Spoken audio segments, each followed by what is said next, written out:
بسم الله الرحمن الرحيم.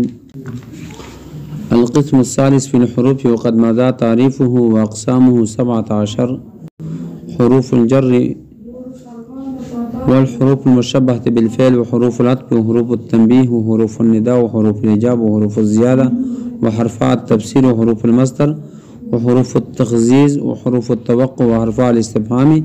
وحروف الشرط وحرف الردع وتاء التانيث الساكنة والتنوين ونوناء التأكيد.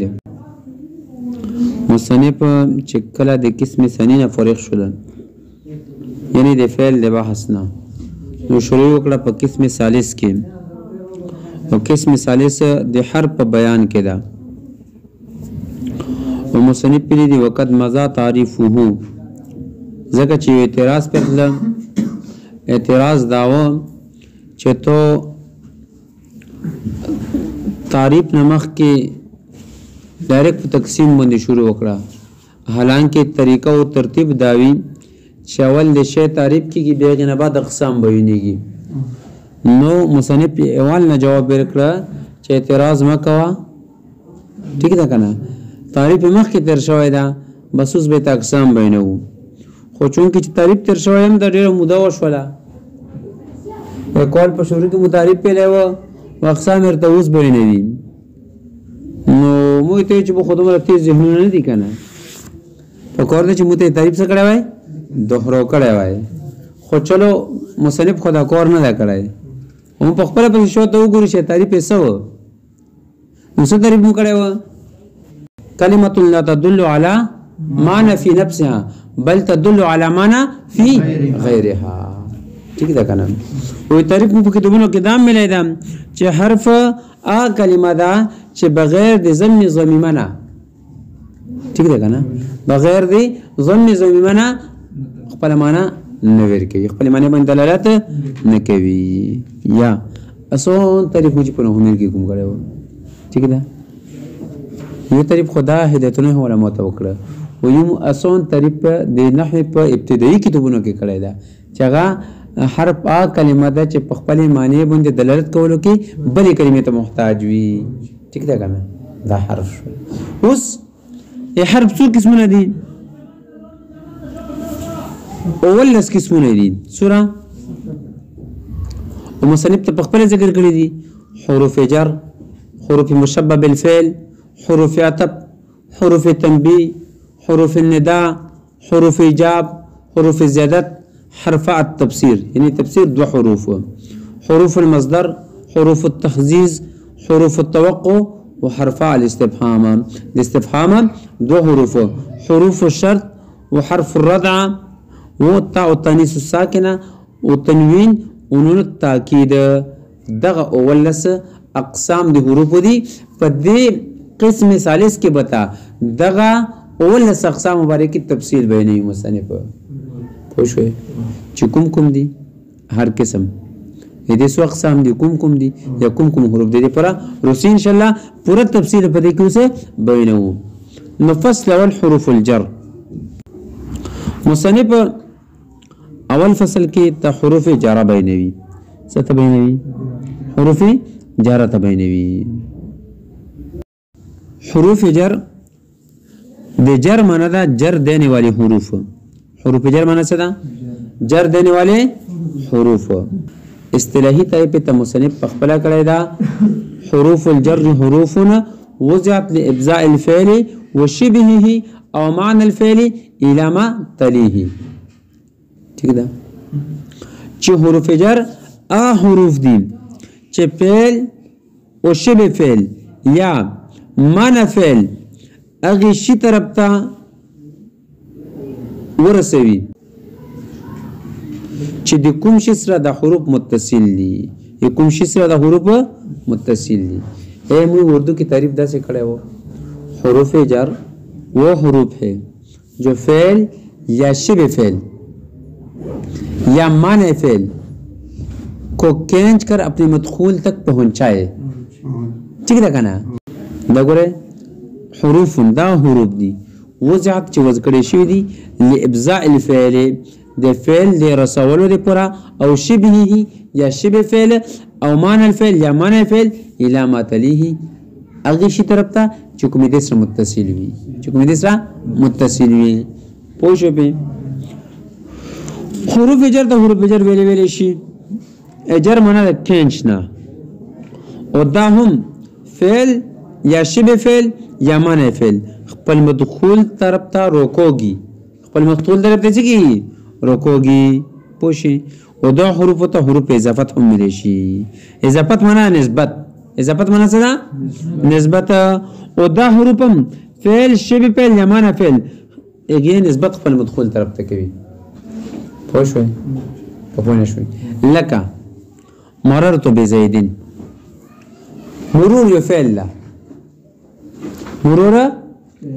ده شوي ده کنه نو بعد څه وکړلو باوی چې د مرور چې کوم شوی ده کنه دا د مو مدخول د زید سره نږدې شوی ده فعل د مرور چې کله د فاعل نه صادرېدل نو په کوم وخت کې صادر شوی په هغه وخت کې صادر شوی چې کله زید سره نږدې و ٹھیک ده کنه زید سره نږدې و پوه نه شو مړه په فعل نه مراد څه ده فعل نه مراد فعل اصطلاحي ده فعل لغوي ته مراد نه ده او د شبه فعل نه مراد څه ده هغه شبه فعل چې د فعل ولا عمل کوي څه ولا عمل کوي فعل ولا عمل کوي لکه اسم فاعل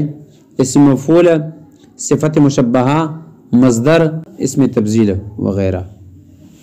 و د معنی فعل نه مراد څه ده هغه شون چې فعل خو نه وي خو د فعل په معنی کې وي څه معنی کې وي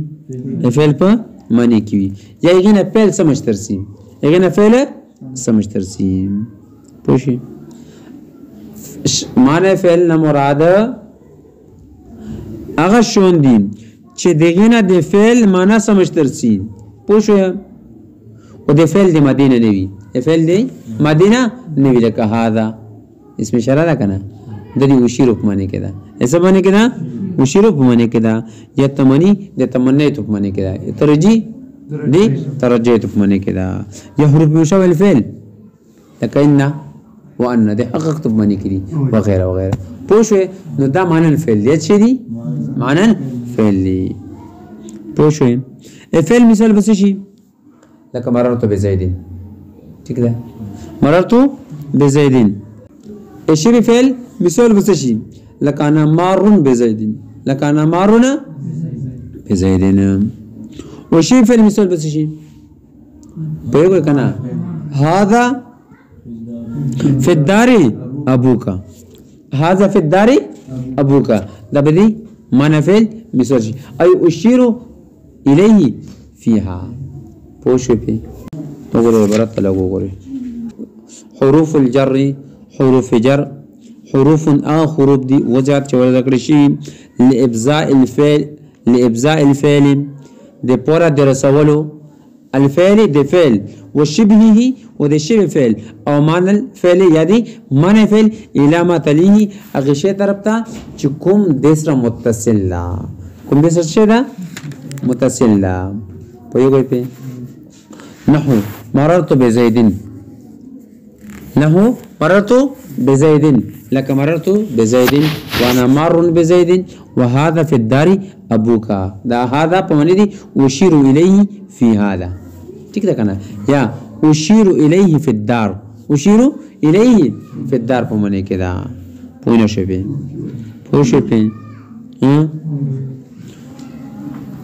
وهي 19 ودا ټول 19 حروف دي موږ نه په نورو کتابونو کې 17 ویلي دي دلته مصنف متایي چې ټول څوره دي 19 دي چونکه د حروف جر او په تعداد کې ډېر زیات اختلاف ده ٹھیک ده علماء نحو د دې تعداد مختلف خلای ده شیخ بهایی هغه چې 14 دي سوره دي 14 علامه برخی رحمه الله چې د 17 دي علامه مولا حسن فیض کاشانی دامی چې 17 دي سوره دي 17 او مشهور کولم 17 ده مشهور کولم کوم ده 17 ده او دا په شعر کې مرجم شي با او توقع پلا ما او منظم سره رب حشمنا ذا في عن على حتى الى ٹھیک ده کنه د نحیان جماعتي چې د تعداد 20 ده سوره 20 خو مصنف چې کومونی ذکر کړی دا غیر مشهور ده نه چې دا مشهور کول کوم ده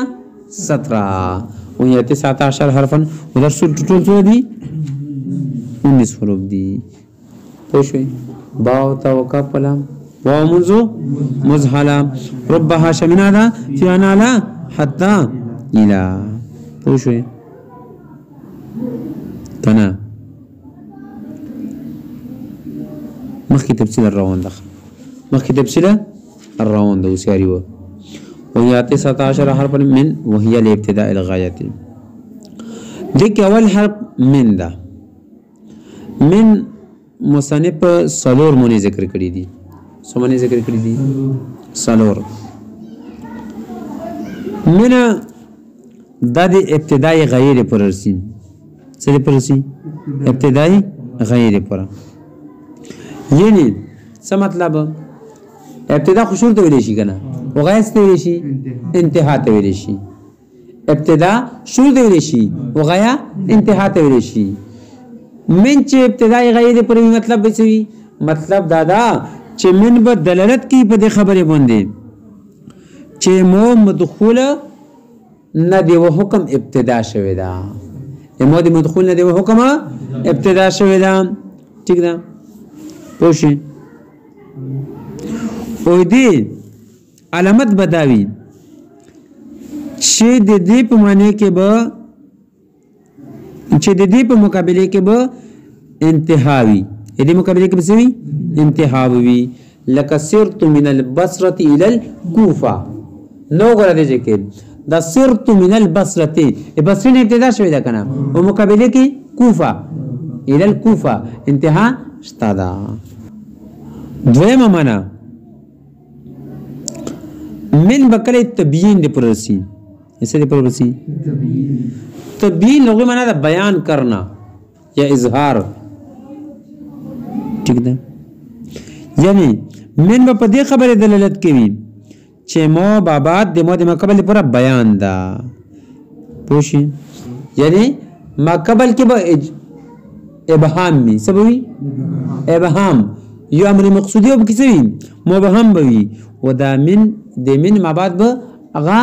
مقصود څه کړی وي بیان کړی وي ٹھیک ده کنه مقصود به څه کړی وي بیان کړی وي لکه فشتنبو الرجس اوس چې ځان بچ کوی د پلیتینا د پلیتینا څه مراد ده من الاوثان د دې ولا وضاحت کړی ده چې پلیتینا مراد بوتان دي نو رجس کې څه ابهام مو پکې واوثان دا ابهام څه کړل بیان کړو اوثان د من مدخول ده کنه نو ګره من څه دی پرغله تبیین دی پرغله تبیین علامات بسوي اي يصح وضع اللفظ الذي مكانه چې د من په ځای بل لفظ دی الذي لګول دا بجایز دی علامات او دا علامات ده لك فاجتنبوا من الرجس من الاوثان دا الذي هو الاوثان ویلشي الذي هو الاوثان ویلشي کله من دي تبعیض دي پرسی یسه دي پرسی تبعیض دي پر تبعیض لغوی معنا دا باز ٹھیک ده کنه یا صحیحا پوښوي وسلا کی من تبعیضیات څه ته ویل شي دا هغه من دا چې دلالت کوي په دې خبره باندې چې مو مدخول د ماقبل باز ده د ماقبل صحیحه ده د ماقبل صحیحه ده پوښوي لکه اخذت من الدراهم مو وخصت د دراهمونه پوښي لکه اخذت من باز دراهم دي مو زنه دراهم وخستلو پروتو خو زیاتو خو مته زنه وخستو مته چې لګ میته وخستو نو باشو کنه صحیح شولا پوښوي وې تبریز علامت څه ده شی د من په ځای به لفظ د بعضو لګولای شي لك اخذت من الدراهم په ځای باندې اخذت بعض الدراهم ویلې شي پوښوي څلورمه معنا مصنف څه ذکر کړی چې من بکله کله زائده وي من بسوي کله کله زائده وي مطلب څه ده چې کچره کلام نه وګورځي نو معنی باندې وسه سره نه پریوزي علامت د دې دغه ده چې کله د کلام نه وګورځي نو معنی باندې اثر نه پریوزي لکه ما جاءني من احد کته چې ما جاءني احد نو معنی باندې اثر نه پریوزي ٹھیک شله پوښې په عبارت لګوري من وهي لابتداء الغايه من ادا د ابتدائی غایې د پرسي او علامته علامت د دې اي صح في مقابلته چې سيكي په مقابله دي کې الانتهاء كما تقول سرت من البصره الى الكوفه وللتبيين وكلب من د تبيين د پروي او علامته علامت د دې دادا اي صح وضع لفظ الذي چې سي لګول لفظ د الذي مكانه هي د په ځبنه كونه تعالى فاجتنبوا الرجس من الاوثان الذي والوثن ویل شي پوشي وللتبعيز هو التبعيز د پرا بم منرسي من بکله دي تبعيز د پروي وللتبعيز ومن بکله التبعيز د پروي وعلامته ان يصح وعلامت د چې صحیح وي لفظ بعض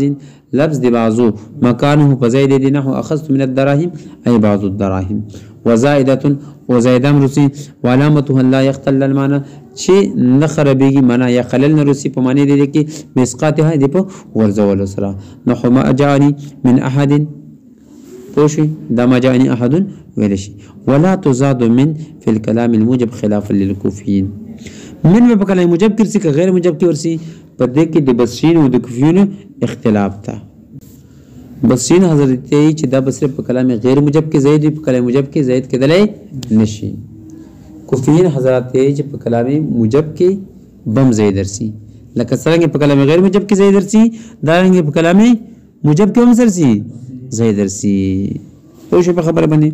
او دوی په خپل خبره باندې دلیل پیش کوي قد کان من مطر په دې کې دا من دا زید ده ٹھیک ده او کلام کلامی موجب ده کلام کلامی ځکه چې کلام موجب څه دی ویل شي چې کې نفي نه استفهام نه وي او په دې کې نشته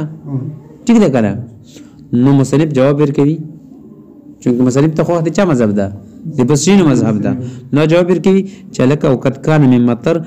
دغه صورت د مؤول ده په دې کې تعویل کړي شوی ده د کې څه شوی ده تعویل کړي شوی ده چې قد کان من مطر کې د من زائده نه بلکې من تبعیضیه ده ٹھیک ده کنه ځکه چې دا قد کان بعض مطر په معنی کې ده قد کان بعض مطر په معنی کې ده پوښ کنه پوه نشي कुछ बारिश हुई कुछ बारिश हुई जैसे पर पोष हुए वला तुजाद من في كلام موجب ونبذيږي من په کلام موجب کې خلاف للكوفيين واما قولهم قد كان من مطر وشبهه فمتأولنا لازم پر شو کړی څنګه ښه ٹھیک ده کنه چې فت متأول نو تویل څه کوي بیان کوي نو مخ ته بیان کړه کنه پوښ وشبهه ٹھیک ده کنه چې کان می مطر دې پښون بل یو ترکیب ورغلی وی کنه نه بسوي اب مؤول وی ٹھیک ده کنه لك يغفر الله لكم من ذنوبكم دې کوم د امین باز خلک چې زائده ده نو دې کوم تویل ده ویلي ځکه چې بل ذکر سي ان الله يغفر الذنوب جميعا نو دې کې بدامین د تبعیض دی پروي دا اول کې يغفر لكم من ذنوبكم سي من دې تبعیض دی پروي وشبهه فمتولنا مطلب شبهونه مطلب دا ده چې قبل د زور غلي چې باز خلک کې دای چې دې کې دامین زائد ده نو زائد بني بلکې کې څه شوی تعویل بشوي سبق شوی تعویل به پکې شوی من دغه څلور منونه علاوه نور منو د پر مرسیم لکه من کله په معنی دی فی مرسیم ٹھیک ده کنه لکه اذا نودي للصلاه من يوم الجمعه ده فی يوم الجمعه په معنی کې ده ٹھیک ده کنه څه معنی کې ده وکله په معنی دی با مرسیم ٹھیک ده کنه هغه با چې کوم الساق دی پروي لکه ينظرون من طرف خفي ضرب بطرف خفي ده څه بطرف خفي پوش وکلا پمانی دی بدل مرسی لك رضيتم بالحياة الدنيا اي بدل حياة الدنيا بدل حياة تی الدنیا پوه شو پې که پوه نه شو پې کله به من د علا په معنی بندرسي کوم علا علا چې د استعلا په معنی کې وي لکه ونصرناه من القوم ای علی القوم ده ونصرناه من القوم دا په معنی دي علی القوم ده په یو غنا په خبرې باندې پوه شو و دارنګي من کله کله د قسم د پورا مرسي لکه من رب لا فعلن کذا د دې کې د من څه ده د قسم په معنی کې ده څه معنی کې ده د قسم په معنی کې ده پوه شو و اله دویم حرف په حروف جرو کې اله ده څه شي ده اله اله د پورا مصنف دوی معنی ذکر کړی دي ٹھیک ده کله به اله د انتهای غیر پر رسی سره پر رسی انتهای غیر پر یعنی په دې خبره باندې بدلالت کوي چې مو مدخول د ما قبل پر انتها ده څه شي ده لکه سرت من البصره الى الكوفه ٹھیک ده اله به د انتهای غیر پر رسی نو کله په ظرف مکان کې کله په ظرف زمان کې ظرف مکان مثال سرت من البصره الى الكوفه ٹھیک ده کنه او د ظرف زمان اتم الصيام الى الليل اتم الصيام الى الليل پوشي د دې ګوره د دې کې اله دي انتها ده پر ده او دې علامت بدای چې دې مقابله کې به ابتداوي دې مقابله کې بسوي ابتداوي لکه وخت مسوي نو چې دې مقابله کې بسوي انتهاوي او دې کې دې مقابله کې بسوي ابتداوي پوښه په خبره باندې کپونه شپه لکه سرت من البصره الى الكوفه وکلا کلا بیلا په معنی د معامر سي لکه فغسلوا وجوهكم وايديكم الى المرافق دا مع المرافق ځکه اله په معنی دي ما ده وې دې علامت وسوي چې دې په ځای لفظ د ما لګولای شي لفظ ما دې په ځای لګولای شي بس ته